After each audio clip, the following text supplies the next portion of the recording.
was a crisp autumn evening when my friends and I decided to have a sleepover at my family's secluded cabin deep in the woods. The place had always held a certain mystique, nestled beneath towering trees and surrounded by an eerie silence. With darkness descending, we eagerly gathered around the fireplace, seeking warmth and comfort from the encroaching night. Laughter filled the room as we shared stories, feasting on snacks, and relishing in the warmth of companionship.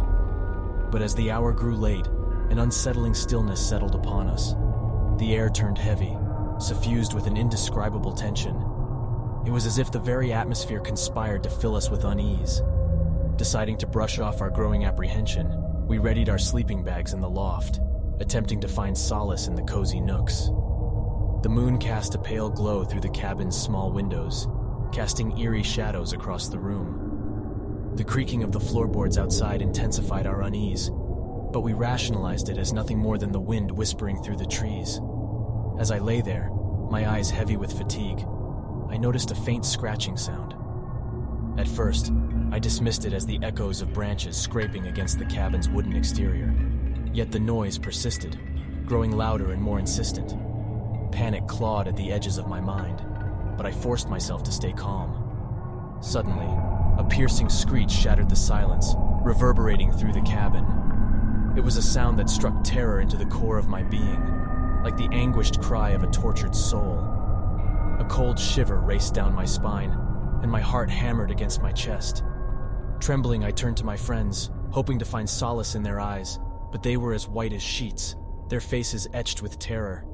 Their wide-eyed gazes were locked on the window, and I followed their line of sight. Through the glass, illuminated by the moon's feeble light, I caught a glimpse of something. It was a shadowy figure, hunched and twisted, standing just beyond the tree line. Its malevolence radiated through the glass, its eyes burning with an otherworldly glow. Paralyzed by fear, I felt an invisible force tugging at the edges of my mind, threatening to drag me into the abyss. The figure approached the cabin, each step accompanied by a bone-chilling wail that echoed through the night. As the figure drew nearer, we huddled together, desperately seeking refuge in each other's trembling arms. The cabin seemed to groan in protest, its walls rattling with each step the entity took. The temperature plummeted, and frost formed on the window panes, obscuring our view of the outside world. Time lost all meaning as we clung to one another, the sound of our quivering breaths the only indication that we were still alive.